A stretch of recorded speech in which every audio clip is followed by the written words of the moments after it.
Bienvenue dans l'entretien de l'intelligence économique, l'émission consacrée aux acteurs de la mondialisation. Ce biscuit n'est pas ordinaire. Il pourrait même sauver l'humanité.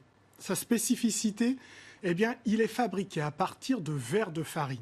Il est bio et en plus, il a du goût. Nourrir 9 milliards de personnes d'ici 30 ans, voilà un défi que la nourriture à base d'insectes pourrait nous aider à relever. Micronutri, c'est la première entreprise européenne dans ce domaine. Je reçois justement son responsable Cédric Auriol qui vient nous parler d'un secteur de plus en plus concurrentiel. Bonjour Cédric Auriol. Bonjour. Alors rappelez-nous un petit peu ce que sont l'alimentation à partir d'insectes. Alors déjà, pourquoi vouloir proposer des insectes comestibles ? Donc on sait qu'aujourd'hui, au niveau mondial, on va avoir besoin de produire 2 fois plus de protéines d'ici à 2050 et on a besoin de trouver des solutions alternatives aux protéines classiques. Donc à la viande, aux poissons, etc., à tout ce qui nous permet de nous nourrir aujourd'hui. Exactement. Et donc il y a plusieurs solutions qui sont évoquées au niveau mondial. Et il y en a principalement 4.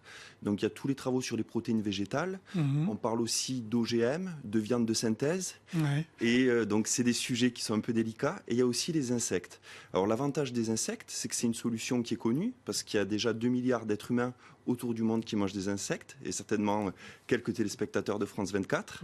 Et c'est une solution qui est naturelle, parce que produire des insectes, c'est quelque chose de connu et qui est complètement différent de la production de viande de synthèse ou d'OGM par exemple. Alors produire, c'est pour nous en Occident, parce que les insectes qui sont déjà mangés, il y a 1900 espèces dans le monde qui sont déjà mangées, viennent plutôt des forêts. Voilà, donc aujourd'hui, la consommation d'insectes comestibles au niveau mondial va plutôt être issue de cueillettes et de chasse dans les forêts. Et donc les Nations Unies, depuis 2013, préconisent la consommation d'insectes d'élevage. Donc pourquoi d'élevage ? Alors ça a du sens d'élever des insectes, premièrement pour pouvoir garantir une sécurité sanitaire totale, c'est-à-dire avoir des insectes qui sont sains pour l'alimentation humaine, mais surtout, c'est que les insectes ont souvent un réel intérêt dans l'écosystème dans lequel ils sont présents. Et le fait de vouloir les collecter et les collecter en masse, ça peut amener un désordre au niveau de l'écosystème dans lequel ils sont présents. Donc apport nutritionnel important, voire parfois plus important que certains nutriments aujourd'hui. Et puis, dans cette perspective de consommation durable, ça nécessite beaucoup moins d'énergie pour fabriquer de l'alimentation insecte. Exactement. Donc là, c'est vraiment les 2 gros enjeux des insectes. Ça va être d'abord le rapport nutritionnel. Donc on va retrouver des protéines de qualité, jusqu'à 60%, voire 70% de protéines dans le grillon.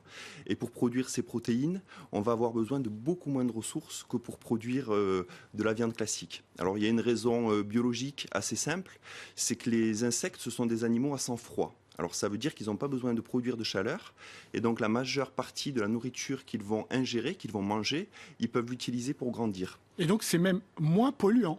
C'est beaucoup moins polluant. Un élevage d'insectes... En effet de serre.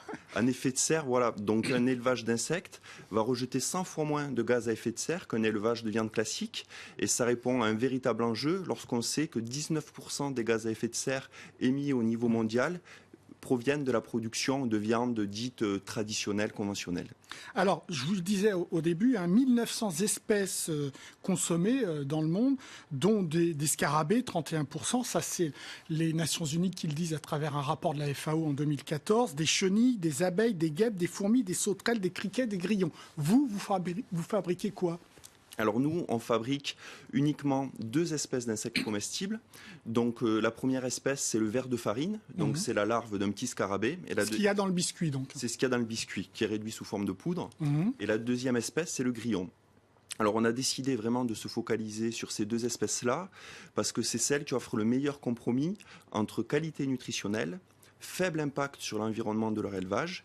Et après, c'est des espèces qui sont dites types en biologie. Alors, tout simplement, ça veut dire qu'elles sont très connues par le monde scientifique et qu'on a une réelle connaissance de tous les virus et les pathogènes qui pourraient les toucher. Et vous les déclinez sous quelle forme de produits ? Alors, Après, quand on considère l'insecte comestible comme un ingrédient, on peut imaginer une multitude de produits à partir de ces insectes. Donc, au début de l'activité de l'entreprise, on a travaillé avec des chefs gastronomiques qui ont fait voilà, des entrées, des plats, des desserts à partir de ces insectes. Et aujourd'hui, sur les produits qu'on commercialise, on va proposer des insectes aromatisés pour l'apéritif, des biscuits avec des insectes sous forme de poudre, des pâtes alimentaires. Et là, du chocolat ? On peut faire du chocolat voilà, pour des moments festifs et aussi pour découvrir l'insecte de manière ludique et pas traumatisante. Parce qu'il y a un véritable enjeu alimentaire, mais le but, c'est aussi de se faire plaisir en mangeant et pas uniquement de se focaliser sur les enjeux alimentaires à 100%. Je disais que vous étiez l'un des leaders européens. Il y a des Suisses aussi sur ce marché. Alors, les Suisses, eux, refusent qu'on visite leur laboratoire ou leur ferme, non pas parce qu'ils craignent des soucis avec des soucis sanitaires, mais parce qu'ils craignent la concurrence. Alors, vous, est-ce que vous craignez la concurrence ? Alors, bien sûr, on craint la concurrence et c'est un véritable enjeu pour nous de pouvoir nous défendre vis-à-vis de la concurrence pour pouvoir émerger au niveau européen, mais même au niveau mondial. Donc, notre ferme, elle est visible parce que c'est important pour nous de mettre en avant toutes nos procédures de qualité, d'hygiène pour montrer que ces insectes sont vraiment sains et bons pour la consommation humaine.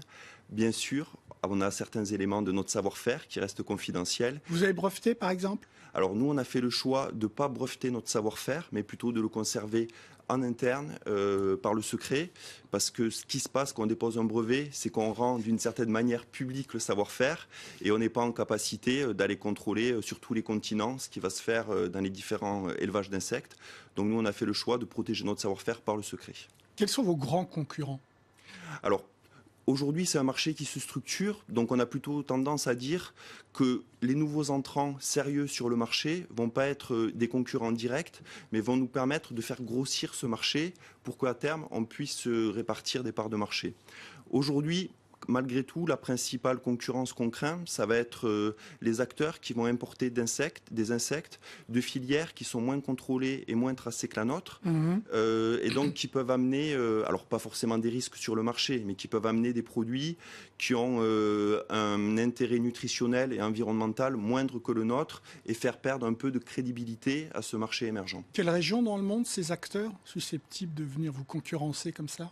Alors aujourd'hui, sur le marché européen, il va y avoir principalement des acteurs qui vont importer d'Asie, principalement de Thaïlande, parce qu'en Thaïlande, il y a déjà 20 000 fermes qui élèvent des insectes et notamment des grillons pour l'alimentation humaine. Et il y a aussi des productions qui commencent à se structurer en Afrique et en Amérique centrale. Et dans ces cas-là, est-ce que ces gens-là aussi ont déposé des brevets ? Est-ce qu'ils sont intéressants à observer pour vous ou pas ? Alors pour nous, c'est évidemment très intéressant de les observer. Ça a d'ailleurs été une des premières choses qu'on a fait au début de l'entreprise, c'est aller les rencontrer et voir les filières mises en place en Asie, en Afrique et en Amérique centrale et de comprendre comment ils travaillaient. Donc nous, on s'est rendu compte que c'était des productions qui étaient assez artisanales, qui étaient encore peu structuré et qui avait vraiment quelque chose à jouer en essayant de créer une filière avec une visée industrielle, mais en répondant aussi à des enjeux et de développement durable et de normes agroalimentaires européennes. Mais ce serait normal que là où c'est consommé, vous l'avez dit au début, 2 milliards de personnes qui consomment déjà des insectes, ce serait normal que les entreprises soient issues de ces pays-là, puisque nous, on est en retard là-dessus. Alors, dans la consommation d'insectes, on est clairement en retard. Bah oui.